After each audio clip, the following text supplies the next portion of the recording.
Lesbian, gay, bisexual and transgender यानी LGBT community, इस बारे में आज हम बात करेंगे। और साथ में हम ये भी बात करेंगे कि धारा 377 यानी कि अननेचुरल ऑफेंसेस के बारे में क्या है आज के टाइम में प्रावधान, और मैरिज बिटवीन सेम सेक्स, इसको लेकर सुप्रीम कोर्ट ने अभी क्या बातें कही हैं, इस सब को लेकर आज हम अच्छी चर्चा करने वाले हैं। तो मेरे साथ बने रहिएगा इस वीडियो में। और जिन लोगों ने मेरे इस चैनल को सब्सक्राइब नहीं किया है वो प्लीज़ सब्सक्राइब करें।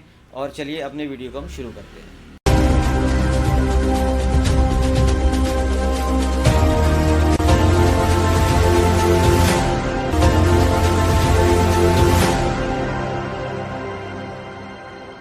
तो वीडियो की शुरुआत करते हैं हम सेक्शन 377 ऑफ आईपीसी, जो अननेचुरल ऑफेंसेस के बारे में बात करता है। यानी प्रकृति की व्यवस्था के खिलाफ जाकर अगर कोई कार्नल इंटरकोर्स करता है किसी मेल के साथ, फीमेल के साथ या एनिमल के साथ में, तो उसको लाइफ टाइम तक की सज़ा हो सकती है और कम से कम 10 साल तक की सज़ा हो सकती है।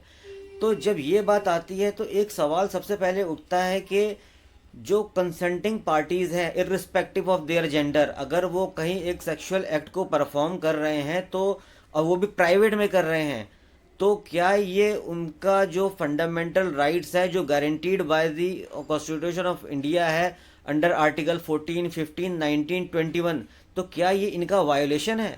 इसी बात को लेकर एक दिल्ली हाई कोर्ट के अंदर एक रिट पिटीशन पीआईएल में फाइल की गई, जो एक नाउस फाउंडेशन एक एनजीओ थी उसने फाइल की। तो ये प्ली हाई कोर्ट में पीआईएल में ली गई कि जो सेक्शन 377 है वो उनको पर एप्लीकेबल होना चाहिए जो नॉन कंसेंशुअल सेक्स है, और ऐसा सेक्स नॉन वेजाइनल सेक्स है।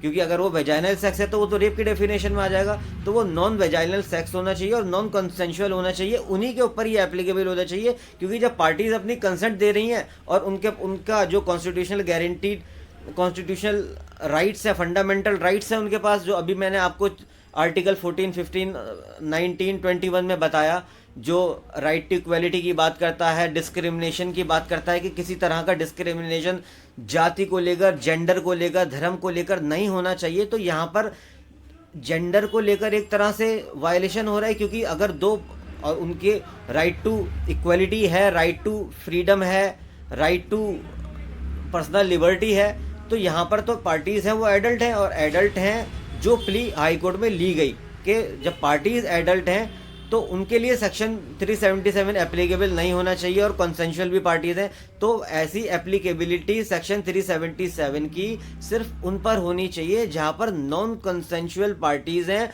और ऐसा एक्ट परफॉर्म कर रही हैं, सेक्सुअल एक्ट जो नॉन वेजाइनल एक्ट है, नॉन वेजाइनल सेक्स है। क्योंकि अगर वो वेजाइनल सेक्स है तो वो तो रेप की डेफिनेशन में आ जाएगा। तो यानी ऐसे लोगों पर ही 377 एप्लीकेबल होना चाहिए जहां पर नॉन कंसेंशुअल सेक्स हो और ऐसा सेक्स नॉन वेजाइनल सेक्स हो, या जहां पर नॉन कंसेंशुअल है और जो पार्टीज है वो माइनर है, तो ऐसे पर ही एप्लीकेबल होना चाहिए। इसी बात को लेकर जब एक एनजीओ जो नास फाउंडेशन थी उसने 2004 में हाई कोर्ट में एक रिट पिटीशन पीआईएल फाइल किया, तो हाई कोर्ट ने उसको ये कहकर डिसमिस कर दिया कि आपके फेवर में कौन सा कॉज ऑफ एक्शन अराइज हो रहा है, व्हाट इज़ योर लोकस। तो जब आपके फेवर में कोई कॉज ऑफ एक्शन अराइज ही नहीं हो रहा है तो ये मेंटेनेबल नहीं है रिट पिटीशन इन पीआईएल। तो इसको हाई कोर्ट ने जो था वो डिसमिस कर दिया। इस ऑर्डर को चैलेंज किया नास फाउंडेशन ने ऑनरेबल सुप्रीम कोर्ट के आगे। तो ऑनरेबल सुप्रीम कोर्ट ने 3 फरवरी 2006 को ये आदेश पास किया कि ये जो मसला है ये तो कंसिडरेशन के लिए बहुत ज़रूरी है, और ऐसे मसले को हाई कोर्ट को रिकंसीडर करना चाहिए, उसको फ्रेश तरीके से रिकंसिडरेशन की ज़रूरत है। और ऑनरेबल हाई कोर्ट को ये मैटर ऑनरेबल सुप्रीम कोर्ट ने वापस भेजा कंसिडरेशन के लिए। तो फिर उसके बाद जब ये दोबारा हाई कोर्ट में आया तो हाई कोर्ट ने ये डिक्लेयर किया कि जो कंसेंशुअल सेक्स है एडल्ट्स के बीच में और वो भी प्राइवेट में, तो उसको क्रिमिनलाइज करना तो फंडामेंटल जो हमारे राइट्स हैं एक नागरिक के, जो राइट टू इक्वलिटी है, राइट टू पर्सनल लिबर्टी है, डिस्क्रिमिनेशन नहीं होना चाहिए किसी के खिलाफ, उसके जेंडर को लेकर, उसके धर्म को लेकर, उसकी जाति को लेकर, तो ये तो उसका वायलेटिव है। और आगे ऑनरेबल हाई कोर्ट ने ये भी डिक्लेयर किया कि ये उनके ऊपर एप्लीकेबल होना चाहिए कि जो non consensual penile non vaginal sex हो या किसी माइनर के साथ पेनाइल नॉन वेजाइनल सेक्स किया गया हो, तो ऐसे लोगों पर ही 377 एप्लीकेबल होना चाहिए। ये वहाँ एप्लीकेबल नहीं होना चाहिए जहाँ पर पार्टीज जो हैं वो एडल्ट हैं, कंसेंशुअल है। तो ऐसी जगह पर इसका एप्लीकेशन गलत है, ये मिस एप्लीकेशन अगर वहाँ पर हो रहा है। और जो माइनर होगा, माइनर को वो समझा जाएगा जिसकी 18 साल से कम की एज होगी। ऐसे लोगों को माइनर समझा जाएगा, और 18 साल से ऊपर के हैं तो फिर वो कंसेंट दे सकते हैं। और जो जो डिक्लेरेशन ऑनरेबल हाई कोर्ट ने दिया कि वो कंसेंट दे सकते हैं, तो उनके ऊपर ये 377 जो है ये एप्लीकेबल नहीं होना चाहिए। और ये जो डिक्लेरेशन दिया ये, इस पर एक बात और भी कही कि जो पहले कभी मुकदमे ऐसे चल रहे थे 377 के, और जो अपनी फाइनलिटी को अटेन कर चुके हैं, तो ऐसे मुकदमों पर इसका कोई असर नहीं पड़ेगा। हाँ, जो अभी अंडर ट्रायल हैं, अंडर रिवीजन है, अंडर अपील हैं, तो ऐसों पर इस बात को कंसीडर किया जाना चाहिए और इसी लाइट में उस पर उसका डिस्पोजल भी किया करना चाहिए। पर जो फाइनलिटी अटेंड कर चुके होंगे वो मैटर रीओपन नहीं किए जा सकेंगे। तो फर्दर इस मैटर को, इस आदेश को भी ऑनरेबल सुप्रीम कोर्ट में चैलेंज किया गया। तो जब ये ऑनरेबल सुप्रीम कोर्ट में चैलेंज किया गया तो ऑनरेबल सुप्रीम कोर्ट ने इस बात को कहा कि इसमें जो 377 है इसमें कोई कॉन्स्टिट्यूशनल इन्फर्मिटी नहीं है। तो जो declaration high court of Delhi ने किया वो बिल्कुल गलत है। और साथ ही ये भी कहा गया कि अगर कॉम्पिटेंट लेजिस्लेचर है वो अगर इस पर कोई अमेंडमेंट करना चाहता हो या इसको डिलीट करना चाहता हो तो पार्लियामेंट में एक लॉ लेकर आए और उसके बाद इस चीज़ को करे। इस चीज़ को हाई कोर्ट को नहीं करना चाहिए था, ये काम तो सिर्फ पार्लियामेंट का है। तो जो डिक्लेरेशन था हाई कोर्ट का उसको सुप्रीम कोर्ट ने सेट असाइड किया और साथ में ये कहा कि ऐसा 377 में किसी भी तरह की कॉन्स्टिट्यूशनल इन्फर्मिटी नहीं है, और अगर इसमें किसी तरह की चेंज की ज़रूरत है तो वो हक है, सिर्फ अधिकार है, वो पावर है सिर्फ पार्लियामेंट के पास। तो जो भी कॉम्पिटेंट लेजिस्लेचर होगा वो अगर इसमें कोई चेंज करना चाहता है वो अमेंडमेंट ला सकता है, उसको डिलीट करना है तो वो उसको डिलीट कर सकता है। और ये बात कहकर उस मुकदमे का डिस्पोजल, उस जो सुप्रीम कोर्ट में चैलेंज किया गया था अपील का, डिस्पोजल किया गया। पर मसला वहीं पर रुका नहीं। इसके बाद फिर इन 2018 में एक कॉन्स्टिट्यूशन बेंच में एक आदेश पास हुआ जिस मुकदमे का नाम था नवतेज सिंह जौहर वर्सेस यूनियन ऑफ इंडिया। इस केस में क्या हुआ, इस केस में फिर जो अभी अपील में आया था नास फाउंडेशन वाला केस, उसका भी जिक्र किया और उसको ओवर रूल किया गया। सुप्रीम कोर्ट ने उस वक्त ये कहा कि जब किसी फंडामेंटल ब्रीच वायलेशन की बात सुप्रीम कोर्ट के आगे आएगी तो उसे मूक दर्शक यानी कि म्यूट स्पेक्टेटर की तरह से बैठकर नहीं देखा जा सकता, उस पर एक्शन लेने की ज़रूरत है।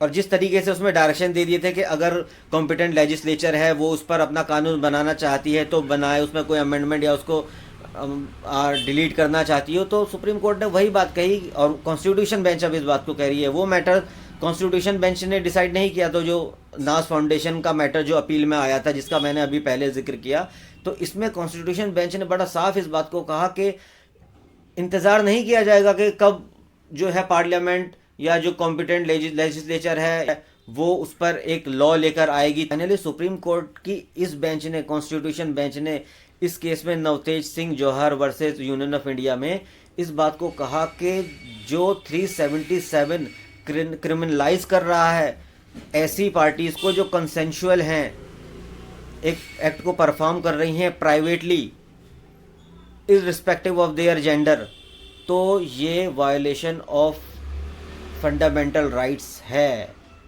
ये वायलेशन है आर्टिकल 14 का, ये वायलेशन है आर्टिकल 15 का, ये वायलेशन है आर्टिकल 21 का, ये वायलेशन है आर्टिकल 19 का कॉन्स्टिट्यूशन ऑफ इंडिया के। और साथ में सुप्रीम कोर्ट ने ये भी कहा कि ये जो कंसेंट है, जो प्राइवेट पार्टीज़ की एक कंसेंट है, तो ये कंसेंट किसी भी तरह की ज़ोर ज़बरदस्ती, किसी तरह के प्रभाव में नहीं होनी चाहिए। ऐसी कंसेंट फ्री कंसेंट होनी चाहिए। हाँ, और अगर ऐसा एक्ट किसी माइनर के साथ होगा तो वो कवर करेगा 377 उसको।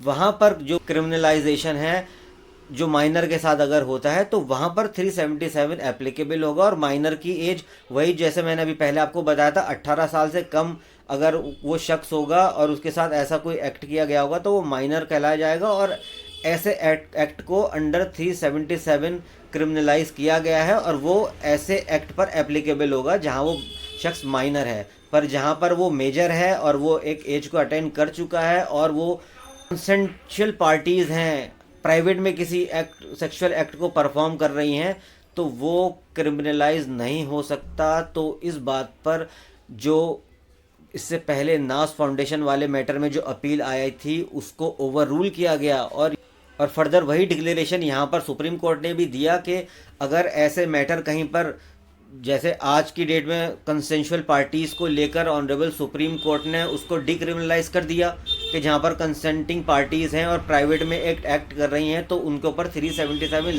लागू नहीं होगा क्योंकि वो वायलेटिव ऑफ फंडामेंटल राइट्स हैं। तो ऐसे में अगर कहीं पर कोई केस चल रहा है, ट्रायल कोर्ट में चल रहा है या वो रिवीजन में चल रहा है या वो अपील में चल रहा है, तो उन पर ये एप्लीकेबल होगा। और लेकिन जहाँ पर मैटर ऐसे हैं जो अपनी फाइनलिटी को अटेन कर चुके हैं तो वो केसेस रीओपन नहीं किए जाएंगे। और ये कहते हुए जो नास फाउंडेशन वाली अपील जिसका टाइटल था सुरेश कुमार कौशल वर्सेस नास फाउंडेशन, तो उसको ओवर रूल किया गया। अब इसके बाद जब ये बात क्लियर हो गई कि अब वो जो दो पार्टीज़ हैं भले ही वो सेम सेक्स हैं और वो किसी सेक्सुअल एक्ट को परफॉर्म कर रहे हैं प्राइवेटली क्योंकि उनके जो अधिकार हैं जो उनको कॉन्स्टिट्यूशन के द्वारा दिए गए हैं, तो फिर इस बात को और नज़र में रखते हुए अभी एक नई पिटीशन इस बात को लेकर सुप्रीम कोर्ट में फाइल हुई कि हमारी कि ऐसी जो पार्टीज़ हैं LGBT कम्युनिटीज़, इनके बीच में ये परफॉर्म कर सके एक मैरिज को और उनकी मैरिज को रिकॉग्निशन मिलना चाहिए। इस प्ली को लेते हुए जो पिटिशनर्स थे उनका ये कहना था कि जैसे स्पेशल मैरिज एक्ट है उसका सेक्शन 4 सब सेक्शन C इस बात को कहता है कि जो मैरिज परफॉर्मेंस के बारे में बात आती है तो वो मेल एंड फीमेल के बारे में बात आती है। तो वो कहते हैं कि उसका जो स्पेशल मैरिज एक्ट 1954 का जो क्लॉज 4C है वो वायलेटिव है कॉन्स्टिट्यूशनल राइट्स, जो कॉन्स्टिट्यूशनल राइट्स हैं एक इंडिविजुअल के। और ये पेयर की गई कि जो section 4C of special marriage act है उसको अनकॉन्स्टिट्यूशनल डिक्लेयर किया जाए। तो इससे रिलेटेड और बहुत सारी पिटीशन जो हिंदू मैरिज एक्ट और फॉरेनर मैरिज एक्ट को लेकर भी पिटीशंस जो पेंडिंग थी उन सबको टैग किया गया। और इसमें पिटिशनर्स जो थे उनका यही कहना था कि अगर उनको रिकॉग्निशन नहीं मिली उनकी मैरिज को, जो सेम सेक्स के हैं और उनकी मैरिज को अगर रिकॉग्निशन नहीं मिली तो ये प्योरली वायलेशन है जो कॉन्स्टिट्यूशनल जो राइट्स उनके पास है, जो फंडामेंटल राइट्स हैं कॉन्स्टिट्यूशन ने उनको दिए हैं। और जैसे मैंने अभी आपके सामने जिक्र किया था नवतेज सिंह जौहर वर्सेस यूनियन ऑफ इंडिया का जो 2018 का मैटर था कॉन्स्टिट्यूशन बेंच का, उसने तो फिर कॉन्स्टिट्यूशनली उस बात को मान लिया था होमोसेक्सुअल एक्ट्स को। तो वो कहते हैं कि फिर उसकी लाइट में भी हमारा ये राइट बनता है कि हमारी मैरिजेस को भी रिकॉग्निशन मिलनी चाहिए। तो इस पर फिर जो और डिफरेंट हाई कोर्ट्स में दिल्ली के और केरला के बहुत सारे इसी सब्जेक्ट को लेकर मैटर, बहुत सारे वहाँ पर रिट पिटिशंस पेंडिंग थे तो उनको ट्रांसफ़र किया गया सब सुप्रीम कोर्ट के आगे और सबको एक साथ टैग करके मैटर को सुना गया। और उसके बाद मार्च 2023 में ये मैटर जो आगे चल रहा था वो 3 जजेस की बेंच के आगे, लार्जर बेंच के आगे चल रहा था। फाइनली इसको फिर रेफ़र किया गया कॉन्स्टिट्यूशनल बेंच को और उसके बाद कॉन्स्टिट्यूशनल बेंच ने अल्टीमेटली 3-2 के रेशियो से इसको मानने से मना कर दिया कि किसी भी तरह का इस तरह की सेम सेक्स मैरिज को रिकॉग्निशन नहीं दिया जा सकता। तो कंक्लूसिवली सुप्रीम कोर्ट ने 3-2 के रेशियो से उस पिटीशन को डिसमिस किया, ये कहकर के इस तरह की सेम सेक्स की मैरिज को सुप्रीम कोर्ट द्वारा एक रिकॉग्निशन नहीं दिया जा सकता। अगर इसको किसी तरह का रिकॉग्निशन की ज़रूरत है तो वो है पावर किसके पास, सिर्फ पार्लियामेंट के पास। तो जो मेजॉरिटी गवर्नमेंट होगी वो इस पर बिल लाए, पार्लियामेंट में इस पर कोई कानून लाना है तो वो पास कर सकती है, ये सुप्रीम कोर्ट नहीं कर सकती। और इसी को लेकर अभी रिसेंटली फिर से एक रिव्यू पिटीशन फाइल हुई है जो कि ओपन कोर्ट में उसकी हियरिंग होने वाली है। अब उसमें क्या होगा इस पर मैं अपने नेक्स्ट वीडियो में आपको बताऊंगा। अगर मेरा ये वीडियो आपको इन्फॉर्मेटिव लगा है तो मेरे इस चैनल को लाइक करें, सब्सक्राइब करें और शेयर करें। और अगर आप चाहते हैं कि मैं किसी और सब्जेक्ट पर कुछ अपना और वीडियो बनाऊं जो आपके लिए इन्फॉर्मेटिव हो, तो आप मुझे कमेंट बॉक्स में कमेंट कर कर बताइए, तो मैं उस पर भी वीडियो बनाऊंगा। और अभी तक के लिए फिर मुझे इजाज़त दें। Thank you.